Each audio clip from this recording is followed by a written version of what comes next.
So, is Rexulti my secret weapon? Well, no, it's not, and you'll find out later in my final thoughts. However, we're going to continue on with this video to talk about everything that you need to know about Rexulti, and this video topic was actually requested by many of you. So if you would like to request a video topic, please drop it down in the comment section below and I will consider it. And so now we're just going to get right into it. So starting with number one, what is Rexulti? Well, Rexulti or Brexpiprazole is an atypical antipsychotic or second-generation antipsychotic, very similar to its cousin, aripiprazole or Abilify. And I actually made a video on Abilify, so if you missed it, make sure you go and check it out. Now, just like Abilify, Brexpiprazole is actually a dopamine and serotonin partial agonist. And as I discussed in the video on Abilify, a partial agonist works a lot like a switch or dimmer switch, where it can turn serotonin or dopamine on if it needs to be turned up, or turn it down if it needs to be turned down. And I will be actually comparing these two medications in the next video, so if you're not subscribed already, make sure to do so.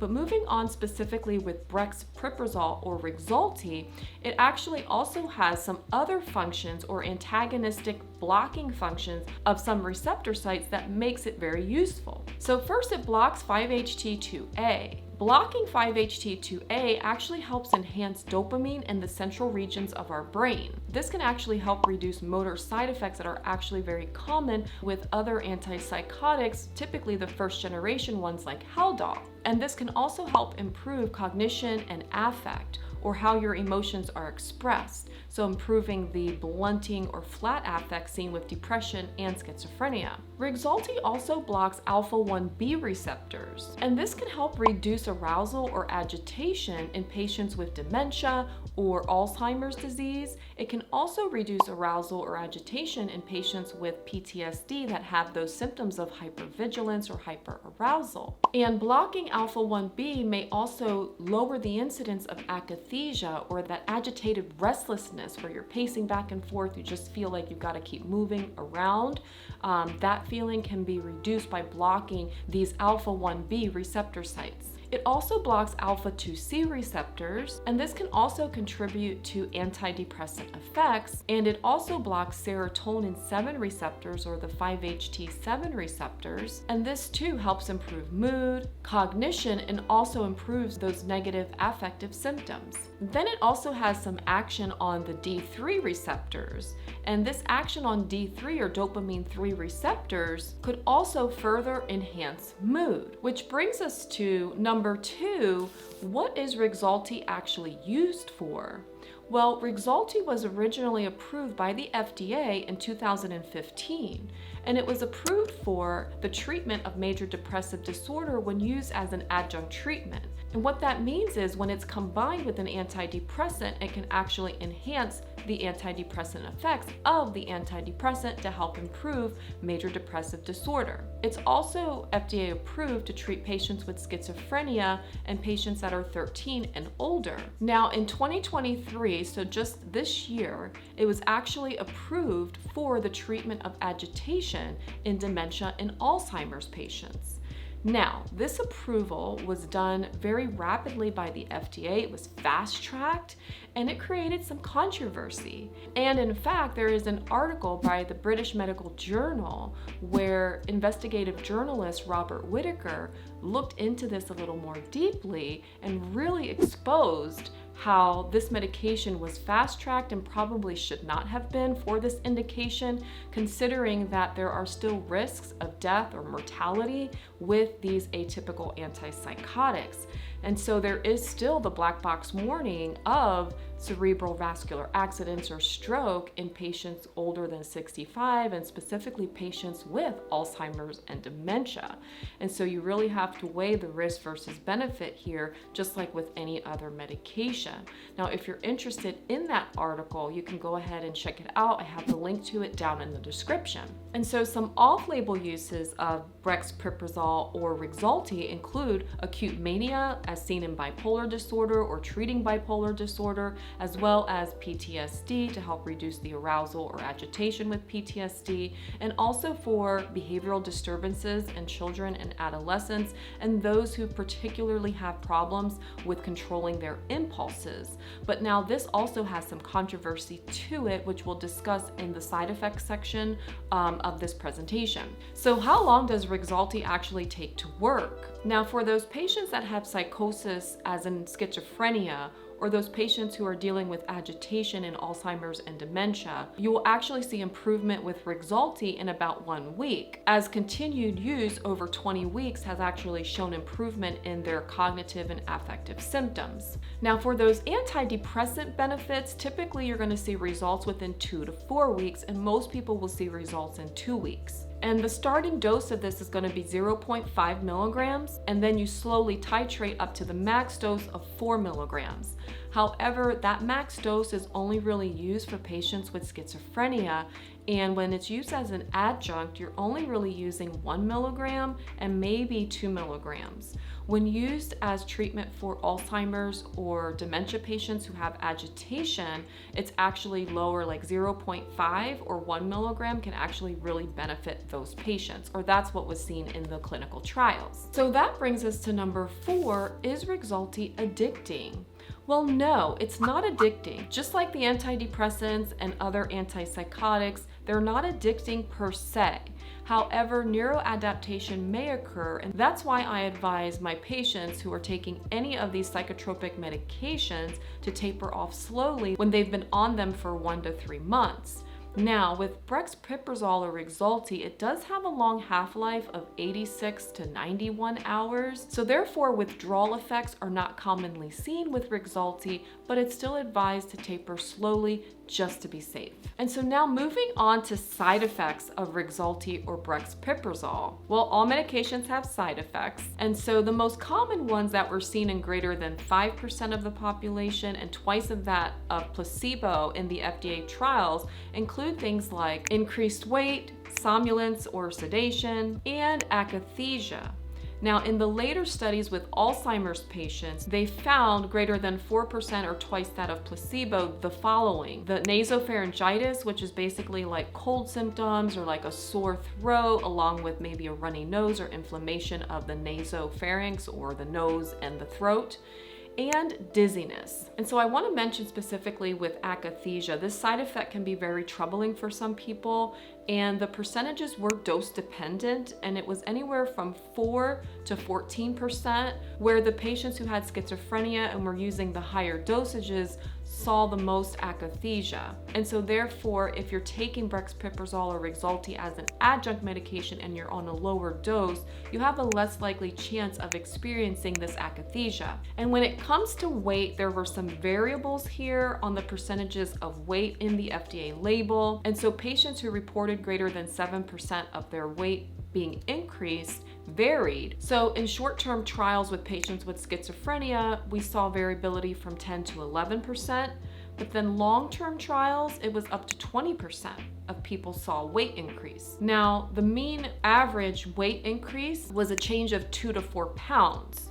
So take that for what it's worth. Then with patients with major depressive disorder, we saw variability of 2 to 5% of patients reporting an increase in weight. And this was specifically in short-term trials. But then longer-term trials actually showed up to 30% of these patients reported weight gain, but 4% reported weight loss. And the mean weight change for these patients was about 7 pounds.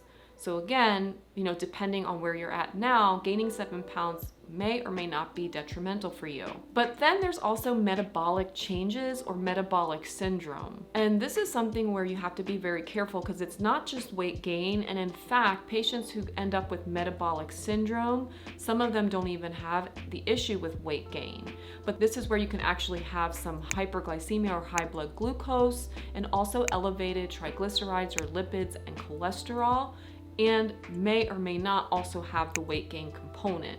So that's why it's important to not only monitor your weight when you're on this medication or other atypical antipsychotics, but also making sure that you're monitoring your labs and making sure you're checking for these things. And now this leads us to talk about some rare and potentially dangerous side effects. Of course, there's the black box warning for suicidal ideation, and this is with anything that has antidepressant effects. You're going to see this black box warning because they've seen that medications that treat depression can actually increase suicidal ideation, particularly in patients under the age of 24. Now, again, as I mentioned earlier with the controversy, there is still the black box warning for increased mortality in patients older than 65 and patients with Alzheimer's and dementia. And this increased death is associated with cerebral vascular accidents or strokes. So that's something you have to weigh in if you're considering using this for that purpose. Then, just like all the other antipsychotics that I've talked about, there is the risk of neuroleptic malignant syndrome, and that requires hospital attention. So if you have high fever, muscle rigidity, sweating, confusion, you may be experiencing this. And another rare side effect is tardive dyskinesia, which are the involuntary movements of the face. Then there's also this controversy with pathological gambling and other compulsive behaviors. So as I mentioned earlier, sometimes this is used in children and adolescents to help reduce behavioral disturbances or this impulse control. On the flip side of that, patients that use this medication have also reported increase in compulsive behaviors. Typically, adults may see this, so this is something that you and your provider should be monitoring for. Then again, you have to check your blood levels, not just because of the metabolic syndrome, but also because some of these rare blood dyscrasias can occur, such as leukopenia, neutropenia, and granulocytosis, which is basically when your white counts are elevated abnormally, and so that needs to be monitored closely. Then you also have to monitor for orthostatic hypotension or syncope, which is fainting. This is typically seen in the elderly, but younger people may experience this too. And if you are experiencing this, you want to make sure that when you first wake up in the morning that you're dangling your feet on the side of the bed and getting that circulation up to your brain, because if you hop right out of bed, you may just drop your blood pressure too low where you feel faint and you may pass out. So just keep that in mind. And also, this medication can reduce seizure threshold, which means that you may be more prone to seizures. So if you have a seizure disorder or are taking other medications that can cause this, you're going to have an increased risk for seizures, and this should be monitored by your provider. So now let's talk about drug interactions. Now, Rexulti is primarily metabolized by the CYP3A4 and 2D6 enzymes. And this is basically just the way the liver metabolizes medications. They have many pathways, so these are the two pathways that Rexulti uses. And so you have to be careful with inhibitors and inducers of both the 3A4 and 2D6 enzymes. Now, these medications here are just some of the medications, so I always ask you to do your due diligence and check for drug interactions with your medications. And you can actually do this for free with the drug interaction checker on WebMD. Now, along with checking for drug interactions, you want to avoid the use of grapefruit juice because that's a 3A4 inhibitor, as you noted on the list, but also medications that can further decrease seizure threshold. This should be looked at and monitored by your provider and weigh the risk versus benefit on whether or not this medication would be right for you if you have a risk for seizures. Also, using blood pressure medications with Rexulti can lead to more of the orthostatic hypotension or syncope or fainting, so that needs to be a conversation to have with your doctors. And then Parkinson's drugs really should be avoided because this is actually doing the opposite thing of Parkinson's drugs, and so it may actually reduce the effectiveness of those Parkinson's medications. And so now let's talk about my final thoughts. So as I mentioned in the beginning, Rexulti is not my secret weapon. In fact, Abilify is not my secret weapon anymore.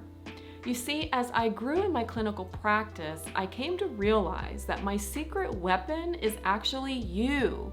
It's what you tell me your troubling symptoms are, but also what your biomarkers tell me.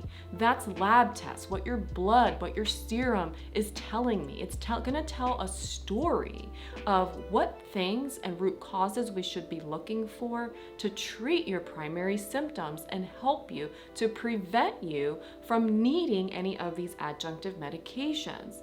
But as I mentioned before, I'm not completely against medication, but I am about looking for root causes first to make sure that we are covering all of our bases and treating your vitamin deficiencies, perhaps you have issues with thyroid, leaky gut, inflammation, toxic exposure, etc.